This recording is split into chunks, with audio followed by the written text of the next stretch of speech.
Oh, boys and girls, I'm so glad you've come today. Today I am here to answer your questions. You know what? Boys and girls and moms and dads and people all over the world have questions for Santa. They want to know, how do my reindeer fly? They want to know, how do I get to every house in the world in one night? How can I do all that? How do I know if every boy is good and every girl is good and get them in the list and check it twice? They want to know how all these things are done. Some of them say, well, I can't even believe it. I don't believe in Santa, because they can't believe I can do all those things. Well, the truth is, I can't do most of those things. I have a lot of help. I have a lot of help. Anytime you want to get something great done, you need to have plenty of help. And I have plenty of help. I have Mrs. Claus and I have all the elves. There's even brownies and the snow folk. There's all kinds of helpers at the North Pole. But the most important, the most magical, the ones that help me more than anything are the Arctic fairies. Have you ever heard of an Arctic fairy? Yeah. Do you believe in fairies? Oh, I hope you do. You know, if you were to come to the North Pole, you would be able to see the Arctic fairies. There have been many scientists come to the North Pole, and we've got a special cloaking device to hide the Santa village. But they have seen the fairies. Scientists, yes, scientists have seen the fairies. Matter of fact, there's been lots of pictures and videos of the fairies. Well, they don't know that they're fairies. You see, they call it the aurora borealis, or the northern lights. And they say that it's the solar radiation bouncing off the Earth's magnetic field that make all these beautiful lights in the sky. But the truth is, it's fairies. It's Arctic fairies. You see, Arctic fairies come in different colors. Just like butterflies are in different colors, Arctic fairies are in different colors. And just like butterflies, they have dust on their wings. Yeah, have you ever caught a butterfly? Butterflies have that dust on their wings and it gets on your fingers. Arctic fairies have dust too. All fairies do. Not all fairies live at the North Pole, but the Arctic fairies, a lot of those are there, and we have other fairies as well, and every fairy is a different color, and the different color fairies have different color magical properties, and they help me and all the other elves and all the other fair folk there in the North Pole to do the things we do. You see, they collect the dust that falls off their wings, and they sweep it up with little dustpans, and they collect it, and they bring it to the workshop. And at the workshop, we collect it, and we use it to do all kinds of things. You see, the red fairies, which are not from the Arctic, by the way, the red fairies are everywhere. There's even red fairies here in St. Louis, and we might catch some here in a little bit. But I want to show you all about the different fairies. You see, the red fairy dust. Let me open it. I have some fairy dust. Do you want to see it? Now, you better be. Are you ready? Oh, this is amazing. Here we go. We're going to open this up. This is my collection that I bring with me. This is the portable box. Now, we have a larger collection room at the North Pole, but this is our portable collection. This is fairy dust. And the red fairy dust, you know what the red fairy dust does? The red fairy dust, we use it to make the reindeers fly. We sprinkle it in their food, and when they eat it, that makes them fly. Matter of fact, the red reindeer dust is really sweet, and they love the flavor of it. That's why Rudolph's nose is so red. He eats so much of that fairy dust when he's eating his food. And then we have the blue fairies. The blue fairies are really great because they help me with time dilation. How do I do it all in one night? Well, actually, it takes longer than that. But the blue fairies, the dust in there from their wings, help me stretch time. So what goes by for just one night for everybody else, for me, it can last a lot longer. And then we have the purple fairies, their dust. It helps me remember all the different traditions and in different parts of the world, because not everybody celebrates Christmas. Somebody might celebrate Kwanzaa or Hanukkah or all these other different holidays. And the purple fairy dust helps me remember that. The green fairy dust helps me to get into houses. If there's a house that does not have a chimney, I have my magic key to get in the front door. But if it has a chimney, you know what? I'm pretty big. I can't fit down a chimney. I take the green fairy dust. I sprinkle a little bit on me and a little bit on the chimney, and the chimney widens and I shrink and I go right down the chimney. That's the green fairy dust. And then the yellow fairy, excuse me. So we use all these fairy dusts to help me do the things I do. So all the magic that happens really comes from the fairy dust. And we're going to collect some fairies now. Would you like to collect some fairies? Hang on a second. All the magic at the North Pole is done by fairies. The red fairies make the reindeer fly. The yellow fairies help condense time, do the time dilation. Green fairies help us to get in and out of houses and shrink down and go down the chimneys.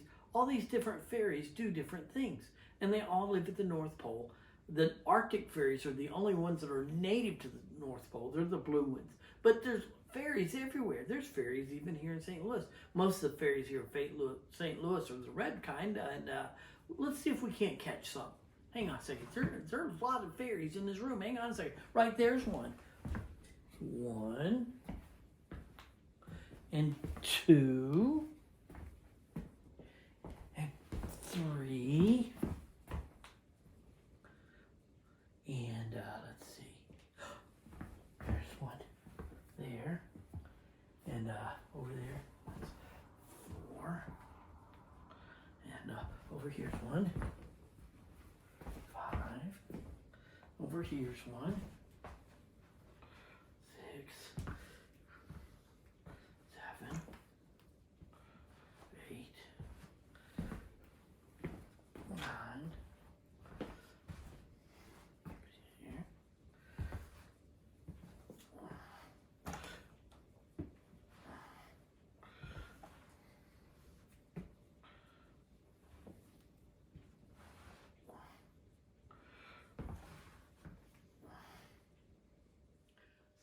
I told Bernard that I wanted to share with the boys and girls in St. Louis how fun it could be to build a snowman, because in St. Louis, they don't get a whole lot of snow. Some kids get to build snowmen, but not all of them. So some of you may not have got to build a snowman. So I told Bernard about it, and he came up with this very special snowman building kit.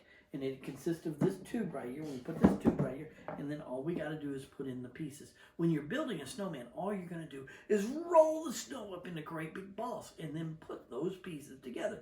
Now, the biggest one, the large one, needs to go on the bottom, so put it in, and then you're going to put the middle-sized one. You're going to put it on just like that, and then the small one, it always goes on top because it's the head. And when you get all the pieces together, then you're going to have the perfect snowman. Now, you've got your balls together, you've got the big one on the bottom and the middle one and the small one. Then you've got to have a hat of some sort. You got to put the head.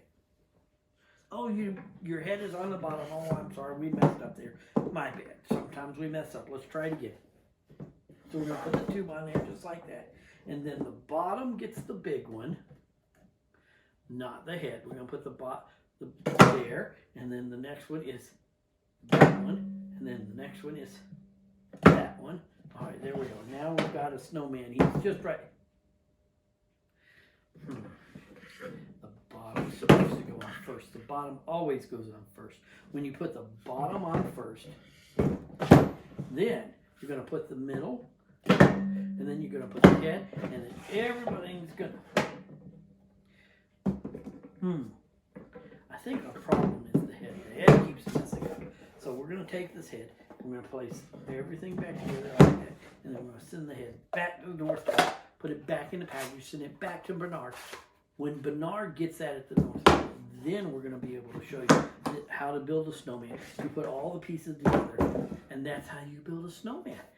And you two can be just like Elsa and Anna. And you can sing, "Do you want to build a snowman?" Whether it's snowing or not, now you know how to make a snow. Up at the North Pole, some amazing things go on. We have elves that actually make toys. We have elves that wrap gifts. We have elves that make candy canes. We have fairies that make magic. We even have snow people. That's right. Have you ever heard of Frosty? Yeah, Frosty and Daisy and all the other snow folk. One day I was up at the North Pole and I heard some people talking. Some of the elves were talking, and they were talking about something called the magic snowflake. And all these years, all these centuries, all this time that I've been here, I have never heard of this magic snowflake. So I went to Bernard and I said, Bernard, I heard Bingo and Bangle talking, and they were talking about something called the magic snowflake. Can you tell me about the magic snowflake? And Bernard said, Santa, I think that has something to do with the snowfolk. That's one of their legends, and I really don't know a whole lot about it, except for you probably ought to go to the head snowman. So I went to the head snowman, and I said, Frosty, you got to tell me about this magic snowflake. And Frosty said, well, I know about the magic snowflake. Every snow person knows all about the magic snowflake. I said, awesome, can you show me this magic snowflake? He said, oh, no, the magic snowflake is not something that you can see. He said, you can look all you want. You can look to the north, you can look to the south, you can look to the east and into the west, and you'd never see the magic snowflake. He said, I have never seen it, I've only heard about it. I said, you don't even know anybody that's seen it? You may talk to Daisy. So I left Frosty and I went to Daisy and I said, Daisy, can you tell me about the magic snowflake? And she said, oh, I've heard about the magic snowflake. I've heard about it all my life. I said, have you seen it? She said, no, I've looked high and I've looked low, I've looked east, I've looked west, and I've never seen the magic snowflake. But it's really important and it's really amazing. It's the most amazing thing that there is. I said, but you've never seen it. No, I've never seen it. She said, you may try a different snowman. So I went and was looking around and found one of the smallest snow people, little Jimmy the snowman, or snow kid. And I went to Jimmy and I said, Jimmy, do you know about the snowman, or the snowflake? And little Jimmy said, yes, I know all about the snowflake. It's a magic snowflake. I said, oh, really? He said, yeah. I said, can you see it? He said, well, you can look high and you look low. You can look east and you can look west, but you'll never find it until you look inside. I said, look inside. He said, yes. Inside of every snow person is a magic snowflake. I said, really? He said, yes. And it's just like every person in the world. Every one of us are like the magic snowflake.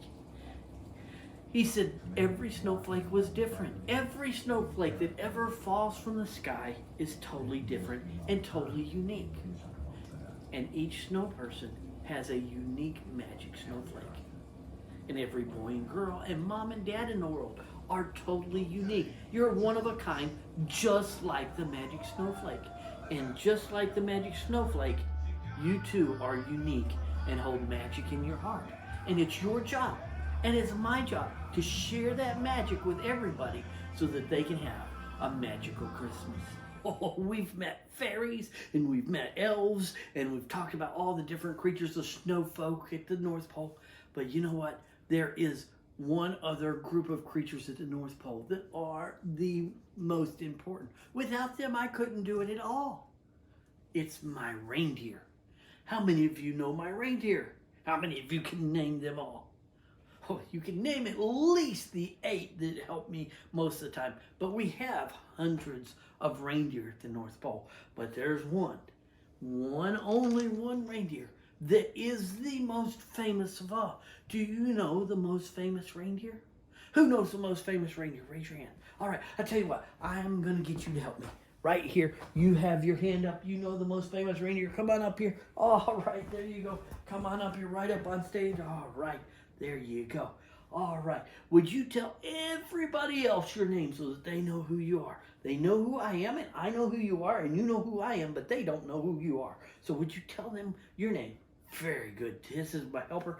All right, she's going to help me today. What I need you to do is I need you to look in my bag right here.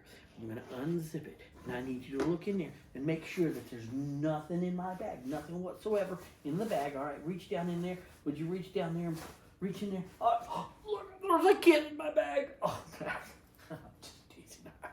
There's nothing in my bag. What's that? Oh, sweetie, there was something in my bag.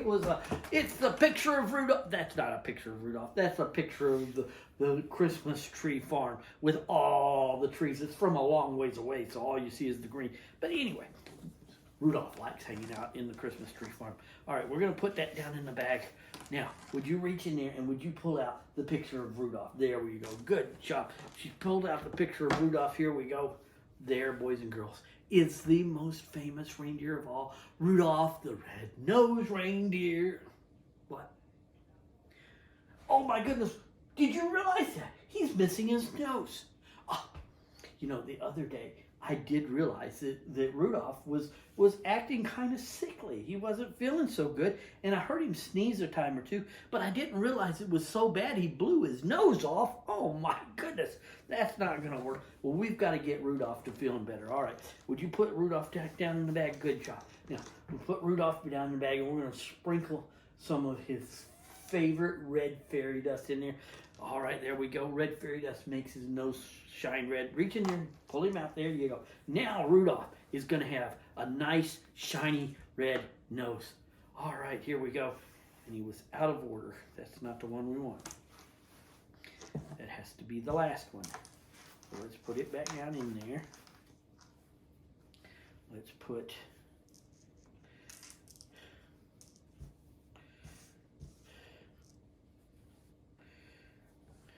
this one goes next. This one goes next.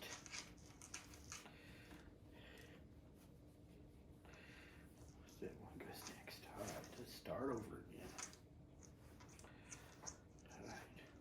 All right, we're starting over again. Boys, girls, I want to tell you about another group of creatures that we have at the North Pole. We've talked about the elves, and we've talked about the fairies, and we've talked about the snow folk and their magic snowflake, but there's another group of creatures at the North Pole who are some of the most important. Matter of fact, without them, I couldn't go out on Christmas Eve.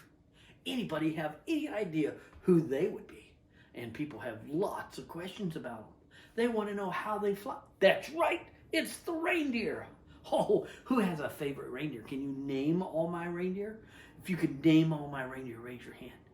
All right, great job. All right, how many of you have a favorite reindeer? All right, raise your hands. Who has a favorite reindeer? I'm going to need a helper here. So we go out, we find a helper. Who's going to help me there? And we find the helper, and we bring her up on stage. Here she comes up on stage. All right, good job. All right, there we go. Turn around, face everybody, smile real big. All right, do me a favor. I know you, and you know me, but they don't know you, okay? So on the count of three, I want you to say real loud so that everybody, even the people in the back, can hear your name. 1, 2, 3. What is your name? All right. Well, Misty, what we're going to do here is I want to show you a picture of my favorite reindeer. I have it right here in my bag. I keep his picture in this bag here. And what I need you to do is I just need you to just reach down in the bag. All right, now reach down in there. Make sure there's nothing in my bag. Just reach. Oh, look, see, there's a child in my bag. Oh, that's Misty. That's not going to work.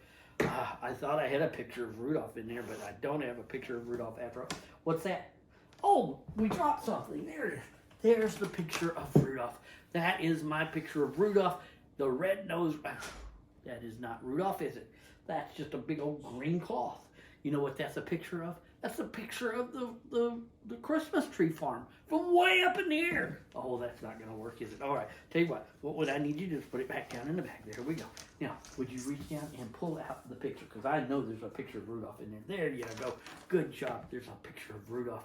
Oh, boys and girls, look how good he looks. He is the most famous reindeer. People sing about Rudolph and his bright red nose. What? Misty, his nose is missing. Oh, I forgot. The other day, Rudolph was feeling bad. I heard him coughing and sneezing. He must have sneezed so hard, he blew his nose off. Now we're going to have to get some fairy dust. We'll get some of the red fairy dust, and we'll sprinkle some of that fairy dust in there, and that'll fix his nose. Would you reach in there and pull him out now? Now he's got a nice red nose. Everybody can see that Rudolph now has a nice shiny nose. It's Rudolph, the red-nosed reindeer, and he's going to help lead my sleigh, and he's going to be the Misty, what's wrong here? That's right. He has too many noses, Misty. Hold on to that. Okay, now, here what I need you to do is just put him back in the bag. Good job, Misty. Put him back down in the bag. Sprinkle some more fairy dust on there. All right, reach in there. Pull it out this time. He's only going to have one nose this time. I know he's only going to have one nose. All right, there we go. Nice, big, red, one nose. There he is, Rudolph, the red-nosed reindeer with only one nose. Misty, you have done such a good... Oh, Misty, we still have a problem. His nose is not in the right place, is it? You ever get your nose in the wrong place? You don't stick it in somebody else's business, they say, right? All right, well, his nose is in the wrong place. His nose has got to be on the end of his snout. Would you put it back in the bag? There you go. All right, you're going to put it back in the bag. Sprinkle some fairy dust over it. There we go. Now, finally, we have Rudolph in all his glory, ready to lead the sleigh. Misty, thank you so much for helping me. Give Misty a great big hand as she makes her way back to her seat. Thank you for helping me. That is Rudolph, the red-nosed reindeer. So I want to end today with one last story. It's the story of Peppermint, the little snow bunny, Santa's helper. You see, there's this little snow bunny. He was white as snow, and he loved Christmas. And he would sit and he would watch through the windows as the elves would make toys in the factory. And he would watch from outside and wish that he could come inside and be part of it. And he would leave there and he'd hop over to the cottage where they wrapped gifts and put the bows and the ribbons on them. And he would watch that and he would wish he could come inside and maybe even help with that. But alas, his little bunny paws couldn't tie ribbon. He would watch as we would tie the reindeer up and put them on, hook them up to the sleigh. And he would watch as I'd take off every year. And every year he would hang his head and just wish that he could be part of the holiday celebration. You see, he felt unseen. He felt that even though he could look and see everybody else from the outside, he could see all the elves doing their part, and he could see me and the reindeer doing our part. Nobody saw him. Well, every year at the North Pole, the very last thing I do before I get in the sleigh and take off is I deliver the first gift of Christmas. The first gift of Christmas is always given out in Town Square in Santa Village up there at the North Pole. And this year was no different, and everybody had gathered, and I came out carrying my big box. I came out carrying a big wrapped gift, and I said, here we are, it's the first gift of Christmas. Oh, this year is so exciting. And when I opened the box, you know what they saw? That's right, they saw nothing. There was nothing inside my box. It was totally empty. Everybody was shocked. How could Santa come out with an empty gift? How could he give nothing as the first gift of Christmas? That's when I smiled. I put my finger to my nose. There was a twinkle in my eye because everybody had been pranking me. I had just pranked them. Now, in that crowd, guess who else was watching? That's right, little Peppermint was watching. And when I closed the box, showed it empty, and then closed it back, everything went black for Peppermint. His entire vision went black. And then that's when I opened the box again. And when I opened the box this time, out of the box came little Peppermint. You see, Peppermint became the first gift of Christmas. Peppermint found out that he was seen, even though he felt unseen. Have you ever felt unseen? Like nobody even knows you existed. Poor Peppermint felt that way. But you know what? You are loved. Santa always is watching. Santa is always seeing. And just like Peppermint, you can make a huge difference. That year, Peppermint became my special helper for Christmas. And he helped me deliver gifts and visit boys and girls. And you too can come and visit Peppermint the Snow Bunny. Thank you so much for watching our show today. And I want you to check out the Peppermint books that we've got, because they go to Shoebox Christmas to help boys and girls all over the world have a wonderful Christmas. Thank you so much, and we'll see you later.